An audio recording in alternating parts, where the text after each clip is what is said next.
Hello friends and my dear students, good morning all of you. कैसे हैं आप सब लोग? उम्मीद करता हूं बेटर होंगे। I welcome you all to my YouTube channel name Roshanlal Sharvan and also welcome in my Sharvan academy of commerce. Like कीजिए मेरी वीडियोस को, शेयर कीजिए अपने फ्रेंड्स के साथ और सब्सक्राइब कीजिए मेरे चैनल को जो पहली बार देख रहे हैं।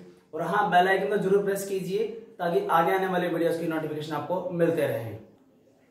So let me start students and my dear friends.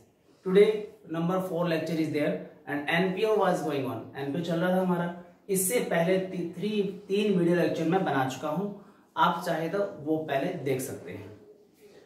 NPO not for profit organisation, वही मीनिंग कि वो ऑर्गेनाइजेशन जो only and only service render करने के लिए, सेवाएं प्रदान करने के लिए बनाई गई है, जिनका मेन मोटिव जो है वो प्रॉफिट अर्न करना नहीं होता। आज के लेक्चर में हम पढ़ने वाले हैं important items related to NPO. NPO के जब अकाउंट्स बनाते हैं तब कुछ वर्ड्स आते हैं, कुछ टर्मिनोलॉजी आती है। वो वर्ड्स क्या क्या होते हैं, उन्हें कैसे ट्रीट किया जाता है, ये पढ़ेंगे। नंबर 1 है हमारे पास सब्सक्रिप्शन। अब सब्सक्रिप्शन क्या होता है? इनकी मेन इनकम होती है, एनपीओस की मेन इनकम होती है। इनकम का सोर्स यही होता है, सब्सक्रिप्शन से ही एनपीओ को इनकम होती है। Mention in debit side of receipt and payment account. अब आपको याद होगा जब रिसिप्ट एंड पेमेंट अकाउंट हमने पढ़ा था तो उसके डेबिट साइड में हम सारी रिसिप्ट दिखाते हैं, वो चाहे कैपिटल रिसिप्ट हो, चाहे रिवेन्यू रिसिप्ट हो, चाहे वो प्रीवियस ईयर की रिसिप्ट हो, इस करंट ईयर की या फिर नेक्स्ट ईयर की, हम रिसिप्ट साइड में सभी रिसिप्ट दिखाते थे। सो सब्सक्रिप्शन जो है वो रिसिप्ट है, तो ये मिलेगी कहाँ? रिसिप्ट एंड पेमेंट अकाउंट के डेबिट साइड में, यानी रिसिप्ट साइड में मिलेगी। अब इसमें से जो करंट ईयर की रिसिप्ट है, करंट ईयर की वो हम कहां शो करेंगे? इनकम एंड एक्सपेंडिचर अकाउंट के क्रेडिट में, क्योंकि वो हमारी इनकम है, एनपीओ की इनकम है। और इनकम है तो कहां शो करेंगे? Current year, only current year will show in income and expenditure account. Credit side, income side में ये आएगा कहां? इनकम साइड में, इनकम साइड में। Subscription of current year only current year will show in income and expenditure account, credit side, income side में आएगा। Number 2, life membership fees. अब life membership fees क्या होता है? एक जब भी कोई नया मेंबर आता है तो एक ही बार सारी अमाउंट पेमेंट कर देता है, वो बार बार पेमेंट करने की बजाय एक बार में इकट्ठी लमसम पेमेंट कर देता है। अगर वो इकट्ठी पेमेंट करता है तो वो एनपीओ के लिए कैपिटल रिसिप्ट मानी जाती है। कैपिटल रिसिप्ट यानी एक बार ही जो रिसीव होती है, वो बार बार रिसीव नहीं हो रही, वो नॉन रैकरिंग नेचर की है। Recurring nature, non recurring nature आपको याद होगा। रैकरिंग में क्या होता है कि नियमित रूप से रेगुलर इनकम जो होती है, ठीक है, वो चाहे कितने टाइम के बाद आती हो, और नॉन रैकरिंग जो एक ही बार आती है। सो ये नॉन रैकरिंग नेचर की है, सो इसलिए इसको कैपिटल रिसिप्ट मानते हैं। और अगर ये कैपिटल रिसिप्ट है तो हम क्या करेंगे? बैलेंस शीट की लायबिलिटी साइड में इसको शो कर देंगे या फिर ऐड करेंगे कैपिटल फंड में, क्योंकि जो इनकम एनपीओ की एक बार सिर्फ only once in a life होती है एनपीओ को, सो वो कैपिटल रिसिप्ट होती है और कैपिटल रिसिप्ट को हम लायबिलिटी साइड में शो करते हैं या फिर इसे ऐड कर देंगे कैपिटल फंड में। आई होप दोनों पॉइंट्स आपके अच्छे समझ में आ गए होंगे। अब आता है नंबर 3, एंडोमेंट फंड। या तो वसीयतनामे के अकॉर्डिंग आप जैसे फादर की जो जमीन जायदाद है वो बेटे को मिलती है, और ऐसे ही, या फिर गिफ्ट में कभी किसी को कुछ दे दिया जाता है। हालांकि ऐसा होता तो नहीं है रियल लाइफ में, बट कहीं ना कहीं कोई एक आध केस में हो भी सकता है और नहीं भी हो सकता। सो एंडोमेंट फंड क्या होगा? ड्यू टू गिफ्ट, ये गिफ्ट की वजह से जो है बनती है और ये स्पेशल पर्पस के लिए यूज की जाती है, ठीक है। कैपिटल रिसिप्ट मानी जाएगी, liability side of balance sheet इसको शो किया जाएगा। कहां शो किया जाएगा? लायबिलिटी साइड में शो किया जाएगा। नंबर 4, एंट्रेंस फीस या एडमिशन फीस। अब ये इसमें सबसे बड़ा सवाल ये उठता है, ये एडमिशन फीस, एंट्रेंस फीस, ये क्या है? कैपिटल रिसिप्ट है या रिवेन्यू रिसिप्ट? इसके 2 पॉइंट्स हैं। कुछ लोग कहते हैं कि ये कैपिटल रिसिप्ट है, कुछ लोग कहते हैं कि ये रिवेन्यू रिसिप्ट है। अगर ये कैपिटल रिसिप्ट है तो कहां दिखाएंगे? बता, बोलिए। हाँ, बैलेंस शीट की लायबिलिटी साइड में शो करेंगे। और रिवेन्यू है तो वेरी गुड, शाबाश, वेरी गुड। जो रिवेन्यू रिसिप्ट अगर ये मानी जाएगी तो हम इसे कहां दिखाएंगे?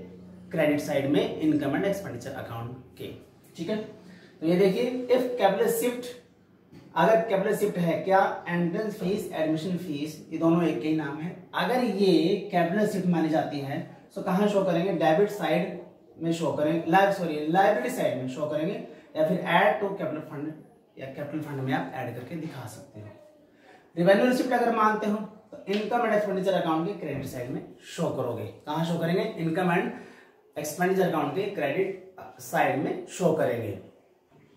अब आता है नंबर 5 डोनेशन। अब डोनेशन जो एनपीओ को मिलता है वो डोनेशन किस पर्पस के लिए यूज किया जा रहा है या दिया जा रहा है। मान लीजिए डोनेशन दिया गया नॉर्मल पर्पस के लिए, ओनली एज ए चैरिटी, मतलब दान दिया कि ये लीजिए आप, ये एनपीओ है, ये एनजीओ है, हम यहाँ पर इतना लाख डोनेशन दे रहे हैं, तो वो उनकी इनकम माना जाएगा, क्योंकि वो only and only normal purpose के लिए था, कोई स्पेशल पर्पस के लिए नहीं दिया गया। अगर नॉर्मल पर्पस के लिए दिया जाएगा तो जनरली इनकम माना जाएगा एनपीओ की, और इनकम माना जाएगा तो इनकम एंड एक्सपेंडिचर अकाउंट के क्रेडिट साइड में शो करेंगे। और अगर डोनेशन दिया जाए स्पेसिफिक पर्पस के लिए, स्पेशल पर्पस के लिए, जैसे donation for building fund, donation for education fund, donation for match fund, donation for tournament fund, sports fund, prize fund, इन सब के लिए डोनेशन दिया जाए तो ये स्पेशल पर्पस के लिए माना जाता है। और स्पेशल पर्पस के लिए जो होते हैं वो जो एनपीओ की फिर क्या मानी जाएगी, वो मानी जाएगी एनपीओ की कैपिटल रिसिप्ट। बैलेंस शीट की लायबिलिटी साइड में शो करेंगे स्पेशल पर्पस के लिए अगर आता है। कहाँ? क्यों? क्योंकि वो क्या है? कैपिटल रिसिप्ट है। स्पेशल पर्पस के लिए अगर डोनेशन रिसीव होता है एनपीओ को तो वो कैपिटल रिसिप्ट मानी जाती है। और कैपिटल रिसिप्ट कहाँ शो करते हैं हम? बैलेंस शीट की लायबिलिटी साइड में। Donation for building fund, match fund, tournament fund, prize fund, sports fund, ये सभी कहाँ आएंगे? लायबिलिटी साइड में आएंगे। और हाँ, याद रखिएगा ऑल रिजर्व एंड फंड, जितने भी रिजर्व्स होते हैं और फंड होते हैं वो कहाँ शो करते हैं? वो हम बैलेंस शीट की लायबिलिटी साइड में ही शो करते हैं। फिर आती है sale of old asset. Number 6, आपके पास ओल्ड एसेट्स पड़ी थी तो आपने उसको सेल किया था तो वो रिसिप्ट साइड में आपको लिखा हुआ मिलेगा रिसिप्ट एंड पेमेंट अकाउंट के।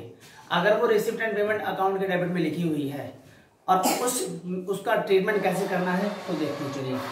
Debit side of receipt and payment account में लिखा मिलेगा प्रॉफिट और loss on sale of asset, income and expenditure account, कि उस एसेट को बेचने से कोई प्रॉफिट या लॉस हो रहा है तो वो हम कहाँ शो करेंगे? प्रॉफिट हो रहा है तो credit side income and expenditure account, और अगर लॉस हो रहा है तो debit side income and expenditure account के। फॉर एग्जांपल टोटल फर्नीचर हमारे पास मान लीजिए 50,000 का पड़ा था। अगर 50,000 का पड़ा था उसमें से हमने क्या किया? 10,000 रुपए का फर्नीचर जो है वो हमने बेच दिया। अब उसकी कॉस्ट थी 10,000। अब जो 10,000 का हमने बेचा वो 10,000 का हमने बेचा मान लीजिए 11,000 या फिर 8,000 में बेचा। जैसे मान लीजिए यहाँ मैंने कुछ लिखा हुआ एग्जाम्पल, टोटल फर्नीचर 50,000। सो 50,000 रुपए का जो फर्नीचर था हमारे पास total, cost of ₹10,000 furniture sold for ₹40,000। ये उल्टा लिखा गया, कॉस्ट ऑफ ₹40,000 40,000 का था और हमने कितने बेच दिया? वो 10,000 में बेच दिया। फिर 10,000 रुपीज लॉस, इसमें मैं थोड़ी सी करेक्शन कर देता हूं। हाँ, तो ये थी इसमें हल्की सी मिस्टेक। क्या था कि cost of 10,000 rupees 10,000 furniture sold, हमने 10,000 रुपए का फर्नीचर बेचा कितने में? 4,000 में, 4,000 रुपीज कि 10,000 का था हमने बेचा 4,000 में, तो 6,000 का हमारा लॉस हो गया। लॉस कहाँ दिखाएंगे? डेबिट साइड में इनकम एंड एक्सपेंडिचर अकाउंट में। अगर यही 10,000 का फर्नीचर हमने 14,000 में बेचा होता तो डेफिनेटली प्रॉफिट हो गया, हमें गेन हो गया। वो गेन कहाँ दिखाएंगे? इनकम एंड एक्सपेंडिचर अकाउंट के क्रेडिट साइड में शो करते हैं। So 6,000 rupees loss debit to income and expenditure account. भाई लॉस कहाँ होते हैं हमारे? डेबिट तो होते हैं, और गेन क्रेडिट तो होते हैं, क्योंकि नॉमिनल अकाउंट का रूल होता है। और बैलेंस शीट में कैसे शो करेंगे? 50,000 का टोटल फर्नीचर था, हमने बेचा कितने में? बेचा कौन सा? 10,000 रुपए वाला, यानी 50,000 में से एक ऐसा फर्नीचर बेच दिया जिसकी कॉस्ट 10,000 थी, तो बचा कितना? 40,000। बैलेंस शीट में 50,000 माइनस 10,000 इज इक्वल टू 40,000 हम शो करेंगे। तो आई होप ये पॉइंट आपके समझ आ गया होगा। ठीक है, फिर आता है सेल ऑफ ओल्ड न्यूज़पेपर। सीधी सी बात है, हम बार बार अखबार बेच रहे हैं, रेगुलर 2 महीने में 3 महीने बेच रहे हैं, तो ये हमारी क्या है? ये हमारी इनकम है, एनपीओ की इनकम है। तो कहाँ दिखाएंगे? इनकम एंड एक्सपेंडिचर अकाउंट के इनकम साइड, क्रेडिट साइड में शो करेंगे। एक पॉइंट रहेगा पेमेंट टू ऑनरेरियम। ऑनरेरियम क्या होता है? ऑनरेरियम होता है कि जो एम्प्लॉय नहीं है बिजनेस का, हम उसे पेमेंट करते हैं, और ये पेमेंट है तो रिसिप्ट एंड पेमेंट अकाउंट के कहाँ शो करते हैं? पेमेंट साइड में शो करते हैं।